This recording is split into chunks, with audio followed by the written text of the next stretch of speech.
Welcome back to Flow State Activation. If you're new to the channel, make sure you hit that like and that subscribe button because we are about to dive into something that's going to absolutely blow your mind. I mean, I don't know how else to explain it besides the fact that reality will shift for you if you understand this video. Now, this is going off of a concept called metanoia. My name is Sumit Chatterjee. I'm a flow state specialist to help you feel your best and perform your best.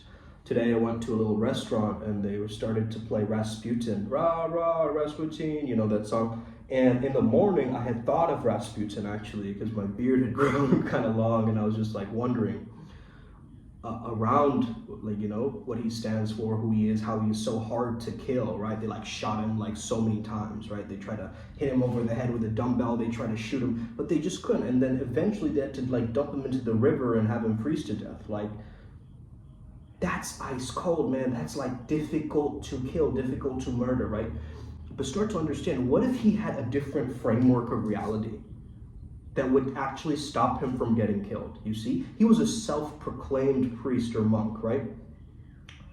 But what if his ideation, his worldview was so strong and so sharp and so within that underworld and oversoul, whatever, that he was just difficult to kill, right? They tried to put cyanide in his food, like they tried so many different things, right?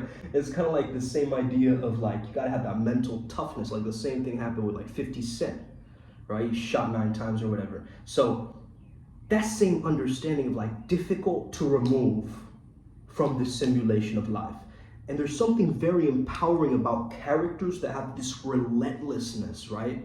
That you just can't get rid of them. It's like you try so many different ways and so many different times, but they always come out on the other side. It reminds me of a lot of these like villain archetypes, if you notice, like for instance, if you guys have ever watched the show Heroes, right? You know Sylar, right? Sylar was like this deadly character that they always tried to get, but he would always find a way of coming back, similar to like Moriarty in Sherlock, right? These villains that just keep coming back. It's like, you know, you think that they're gone, you think that, you know, they've won at the end, but they find a way to keep on going and keep on moving. So I want to relate this a little bit towards Hoffman's theories and understanding that this is very, very interesting to me. Now, I don't know about the science behind this, so maybe some of you guys are physicists, some of you guys are scientists, right? You can maybe do more research into this and let me know what you think around this. But I think this is a very, very powerful concept, and we can actually it basically breaks down everything that we know. So what he found is that people or civilizations who see reality as it is go extinct faster. Hold up, what? What'd you just say, Sue? That's right. People who see reality as it is tend to go extinct faster. Why? They're conforming. You see? They're conforming to the form. However, those that look at reality as a fitness icon designed to help them thrive and reproduce, they live longer. They go extinct less. So this is like a life hack or an interface that we can decide upon ourselves, right? That like, hey, maybe this is a learning simulation for my reproductive fitness, right? Which means, you know, I'm growing throughout this process. I'm gaining health indicators. I'm looking at reality different than everybody else. You see? So your ideas of what reality is shapes you. I mean, Einstein said this himself. Is this a kind world or a cruel world or a hostile world, right? So that is one of the biggest decisions you have to make that will determine what you experience as reality. And we're getting our minds constructed every single day, right? We're being hacked by ads. We're being hacked by all these different things, right, coming along, right? Crypto people trying to take our money, you know, metaverse trying to take our money. Now, the word meta itself, right? You understand meta is now from Facebook to meta going beyond, right? And they're creating certain products and AI things that are going to basically make us stay in that perpetual trap. Now, I understand this too. There will be a technology where you don't have to leave your home. You can just be in one seat and experience the entire world. I know that. That's what VR is. That's what everything is. It's like they don't want you to work or push or do anything or work as hard, right? Everything is being made as a new product to save energy, save time. You know how Hoffman sees time and space? Time and space are a species specific, specifically humans, right? Data compression algorithm to make sense of this social network. Damn. Okay? Damn. I came across this word today, metanoia. I never knew what it was, but it's basically changing your own mind, right? So like the mind, the dimensions of the mind needs to stretch in order after a trauma or a big event or a big life situation or a big change.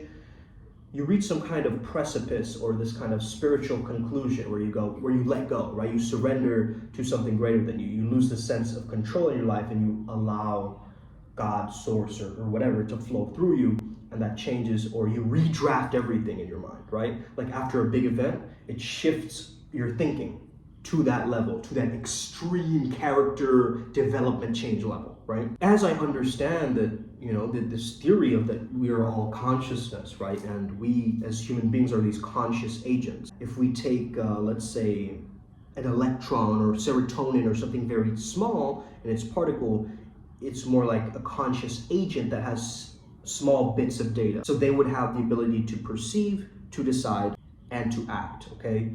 Double slit experiment, I'm sure you guys know that if you perceive or watch something, it changes, right? Depending on if it's being watched or not. So one could say that the only reason the grass grows or that rain falls is that you are conscious of it, okay? You are conscious of it. If you weren't conscious of it, that's why if a tree falls in the forest, it doesn't make a noise. Is anybody around to hear it? Does it even come into the equation of consciousness if we're not conscious of it, right? So then we have the unconscious, or as Jung, his ideas kind of strayed away from Freud, right? Freud, before that, he was like, yo, Jung's my homeboy. He'll always be my favorite student. And after that, he's like, you know what, bro? Not everything is about sex, okay? And then he just dipped, right? He just went the other way and he started to explore all these archetypes and myths and, mysticism taken from the East and, just kind of did his own thing. And I believe that he tapped into what he would call individuation or his higher self, right? And I think Jung would very much so understand what metanoia really is, right? Because he would break it down to a further extent in the fact that it's this individuation or this meaning of the shadow or this holistic integration that's happening. So your body is basically this thing, this antenna, which understands your soul's curriculum. It understands what you're here to do. And again, these are my ideas mixed in with, like, let's say Niels Bohr, who said, like, a physicist is just an atom's way of looking at itself. So we're all these icons, right? Just because we have different icons on our desktop, right? We can just drag things into those icons. But understand we're these conscious agents. We're relating to other people, right? So Vinanda, you were asking a question around, I don't like people, right? Well, I understand also the nature of reality is that we're social creatures. I mean, this world doesn't really care whether I like people or not. You know what I mean? It's just like, the better question is, a lot of people don't have any specific standard for themselves in regards to like their own mission or their purpose or that kind of understanding, right? It's not like I dislike people in general. There are a lot of close people that I do enjoy spending time with and hearing about. Shout out to Brent Hogarth, Dr. Brent, who reached out to me yesterday, wants to do some collaboration with me. I mean, that happened right after my timeline jump as well. So actually, I won't explain about the timeline jump here. If you are interested in that, you gotta join Primal Sutra, okay? Because we explain all these esoteric concepts a lot easier for you in that path working, okay? Again, it's occult stuff, right? It's high level stuff, and I can't really share everything on YouTube. So that's why I'm being respectful of the teachings, of the lineage, of the deities, of the secret society itself, right? Well, it's not so secret right now, right? I'm just blaring about it on my YouTube, but hey, it is what it is, and that's the practice. What is the highest self or the higher self? What if destiny was just a free will of the higher self? I've said this before, right? What if your higher self was just a willingness and an acceptance of all of you?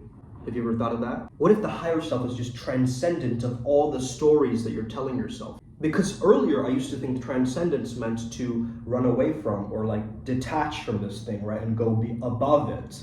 Almost like I'm going away from it. Whereas transcendence is this concept of going beyond the growth pyramid of Maslow's hierarchy, right? Above that. It's like almost bird's eye view, but it's also including all of that. So this inclusion is actually a transcendence. To include all different parts of you. The shadow, the golden shadow, and everything in between. Being at one with yourself. That's when you know when you're tapped into your higher self, right? You feel integrated, you feel whole, you feel complete, you feel like There's no other thing to accomplish. I've done it. It's already mine. I'm already here. You let go, right? You relax in that moment. And relaxation is what happens after manifestation, correct? After you manifest something that you really want, you sink into it, right? You embody that highest expression of you. So what is the embodied expression of you that feels most liberated, that is most liberated? That's what you want to dive into. I'm willing to feel that which I've protected myself from my whole life. I am willing to experience that which I've been preventing myself from my entire life. What have I been preventing? What have I been protecting myself from? What is this emotion keeping me safe from? That's an important question I ask on Flomo Sapien. That's my 12-week program. We've also shortened it onto 8 weeks if you just want the chakra clearing with the character integration. But if you want the whole 12 weeks, it goes into cash flow, love flow, focus flow, and creative flow, which are different areas of flow state that you can actually accomplish from having that chakra cleanse from week 1 root chakra, week 2 sacral chakra, and so forth, right? So there's going to be transitional moments on your journey of this reality, as we call it, this learning simulation or this reproductive fitness camp, whatever you want to call it, right? There are these initiatory story arcs, like the hero's journey that changes, like different transitional periods of your life. Like let's say you have a relationship with one person, that relationship transforms over time, right? It gets better, it gets worse, it gets stained, it gets long distance, it gets closer, it gets, right? And it goes through all of these shifts and pivots throughout the journey. And you got to understand that if you hold on to certain factors that are valuable to you and you're creating a support system, right?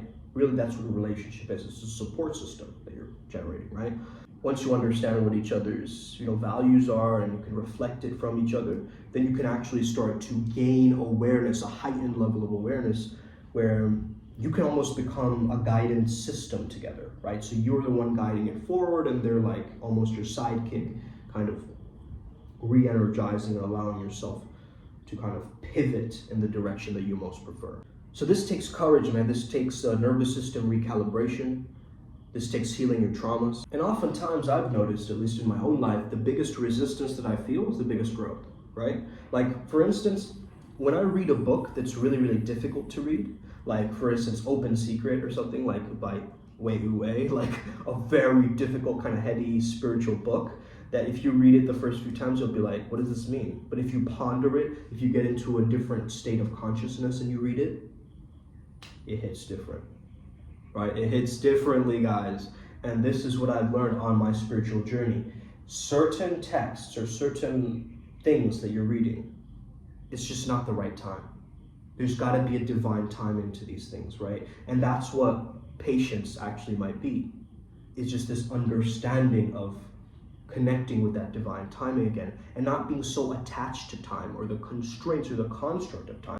Because again, it's a data compression algorithm, right? It's like, it's helping us to understand our timeless present. But then hey, it's 12:30, I gotta do this, it's 5:30, I gotta do that.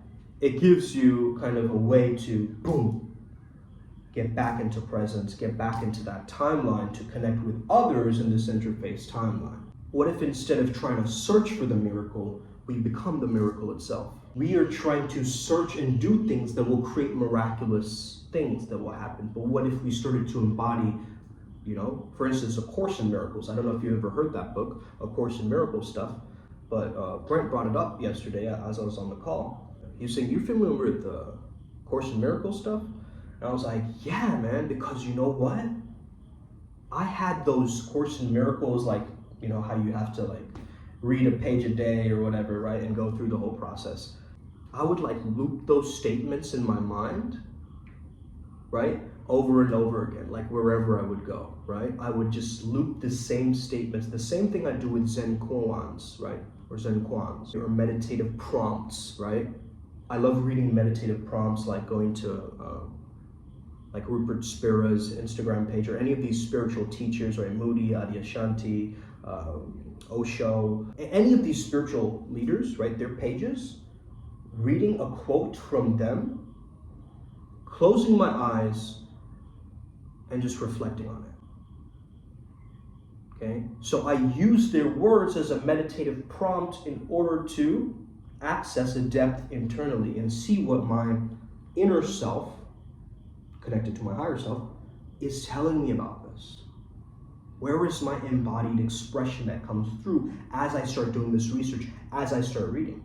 Like before this video, I did a little bit of research, a little bit of reading, but then there's something magnetic that pulls through me that allows me to share all these different intricacies with you guys. And if today I seem different, it's because I am. Okay? It's because I am different. If today I seem more energetic, more vivacious, more like there's something within me waiting to express itself, you're hearing exactly that. Why don't humans behave predictably? Whereas, let's say, serotonin does, or an electron does, right? Or something else does. We're these complex instantiations, meaning we are so spontaneous, and we have these multiple conscious agents that we're interacting with, human beings, right? That emerge at higher levels of consciousness altogether. So it's kind of like a thought cluster of different influences that each of us have, right? It's not like just this one thing that we're going to focus on. It is multiple things altogether. So really, to be a flow state Jedi, to have that Mushin participation, we've got to really die before we die. Well, Musashi said, right, die before we die is this understanding that, take what you've lived and then imagine that you're dead, right? Now take what you already have left and continue forward. Work on your detachment in this life. Work on detaching from different things. You don't need anything because you are everything. And the biggest fear bringing the biggest growth, I also understand that because, again, your whole journey is telling you, don't do this, don't do that, stop doing this, it's not right for you. If you do that, you'll be in trouble. If you do that, this will happen. There's too much fear that we live with in this modern society. And you've got to actually take that fear and look at it realistically, okay? Because a lot of our fears are irrational, they're imagined, they're not real. It's like you're in the parachute worrying about whether your parachute is gonna open or not, even before you've stepped into the parachute, like taking off or skydiving, right? You're worried about the thing before it's happening, and that's anxiety.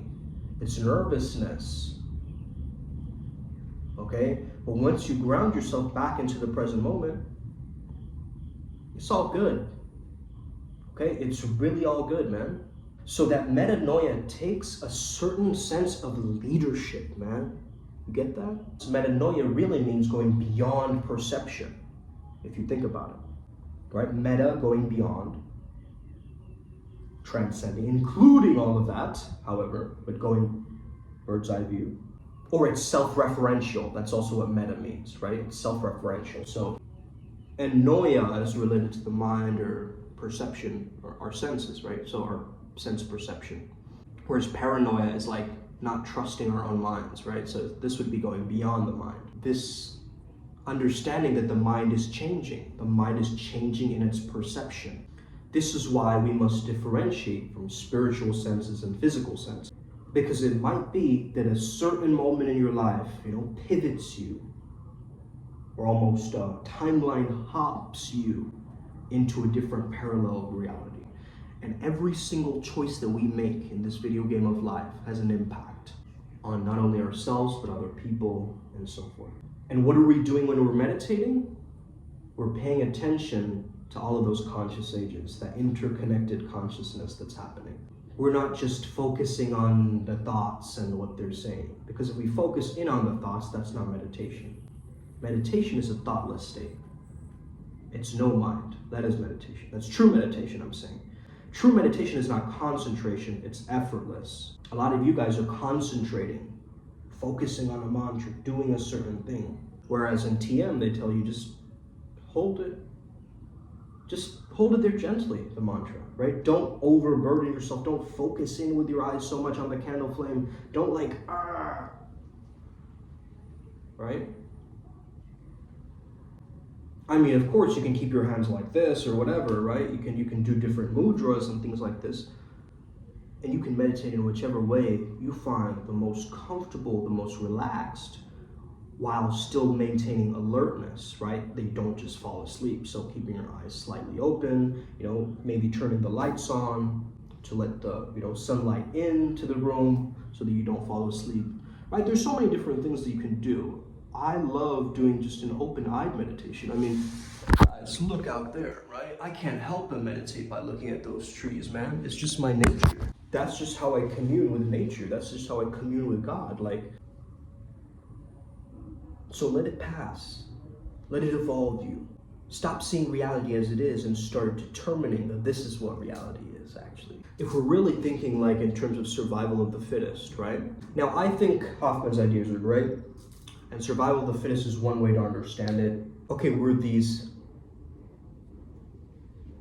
health icons, right? So imagine you're like a health app, basically. And that health app has all of these different compartments and different parts of the app, right?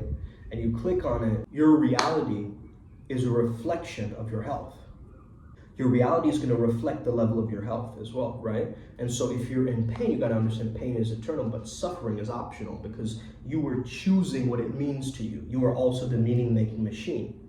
And once you understand I am a conscious agent within this, but I understand I'm also connected to other conscious agents which might be influencing my decisions, this will change the way that you perceive reality. You see, an electron is a conscious agent with a species-specific interface. So understand a lot of these things that we go through, these are species-specific, guys, right? These are humanoid things that we've created. They aren't necessarily what's going to work for the Nephilim or, different aliens from different across planets, right? The different star systems. But we're reaching that fulfillment to be fully filled. To understand we don't need anything besides this. Like, that is so powerful, man. If you don't have the answers, you just stop. And the answers will emerge. The answers will reveal themselves to you. You don't have to try so hard. Because, hey, God's plan is way greater than yours, bro. You have a specific agenda in your mind, right? This micromanaging thing, like, I'm going to talk to her, and then she's going to say this, and then I'm going to reply with this, and then I'm going to have this really cool line where I go like this. Whereas if you just let go and you have fun and you're in the moment, right? You're just like, whew. She starts laughing out of the blue, and you're going, what? Did I accidentally Riz? Like, you know what I mean? Like, did I accidentally create some Riz moment right there? Like, without me even realizing it? And maybe she's seeing that. And you don't recognize your own power because it's not your power. It's this divine power that's coming through you. But you gotta actually stop micromanaging this organism. Like, stop trying to make everything like this, and reality has to be like this, and reality has to shape me like this, and I must be like that, and it should always work like this. My friend, it's time you gave up control. Your control is what is constricting you and creating more anxiety because you're focusing on things which you can't control. Your mind is going to give you a lot more stress, a lot more anxiety, a lot more overwhelm. What if you only focused on the things that you could control, your circle of concern? Not outside of your circle of concern, right? And again, you don't have to be concerned about nothing. You get that? You're only concerned because it is related to your own survival. This is a message to all the codependents out there. Never be sorry for your own survival. The love of money is not the root of all evil. It's the attachment to that money. You see, when attachment becomes codependent, so codependence towards money becomes the root of all evil. You get this? Our hardware, our spiritual hardware gets corrupt from the mental hardware. The mind influences the spirit influences the body influences the mind, and it keeps going. It's this interface, just constantly working with each other. And different people have different path workings. How is it that some monks, shave all their hair after they get spiritual ecstasy, as well as some yogis believe that you have to keep your hair long in order to get that antenna up into the, greater downloads and so forth. Two different ways, but it's still this understanding, right? It's but again, it's how you respond to the information, right? Some people might be like, oh, I'm becoming bald because now it's a choice of mine, right? Whereas if I'm balding, then it just looks like I've given up, you see? So you gotta actually take control of your reality, in a sense, you get that? You actually gotta be the one who shows up and is like, yo, actually, you know what? I'm gonna have it this way. Okay? And Just like another conscious agent, you have a higher level of perception, a higher level of deciding, a higher level of action, okay? Don't be sneaky with the forethought and trying to predict everything. And don't be sneaky in terms of going into the past and kind of ruminating and, looking at your memories all the time and going to therapy year after year without actually creating any level of somatic release or healing within yourself. This is why I think a combination approach has got to be used. Yes, we got to delve into your past to unlock what does not belong. But start to understand that maybe traditional therapy, the rapist, right, therapist, won't work for you, right? And you got to understand what is really going on there, right? Because once you take the power back in your own hands and you go, actually, you know what? I am my own guru. I am my own shaman. I am my own therapist. But I sometimes need another shaman's point of view. For instance, I reached out to Rio and Kati to do my gene keys breakdown. I'll create a video around that as well. I think that's going to be a powerful one. A lot of people go towards just astrology. They miss out on Richard Rudd's amazing downloads, okay, for this stuff. As well as whoever, I'm not too sure who created human design, but yeah, that's kind of like an amplification. I'm like the weird badass wizard who hands you an ancient scroll and says, go look into this. You find yourself in some kind of labyrinth where you understand that the labyrinth represents that we have choices. Sometimes those choices lead us to dead ends, but sometimes those choices lead us the way out. And sometimes the way out is the way in. So a bit of a different topic. I hope this resonates with you. Let's keep you wavy, gravy little babies, okay? Let's get it. Upward Spiral Gang, may we never be the same again. Make sure you hit that like and subscribe button. Hit that notification bell. You already know. Hit that. Join the Telegram groups. We're all here to win. May the flow be with you. And stay legendary. By the way, guys, you know the reason why I do this, right? Heike, Bodhidharma, he cut his hand off to show a symbol of commitment, okay? That's the reason why I do this. Comes from my mentor, okay? Let's go. Us.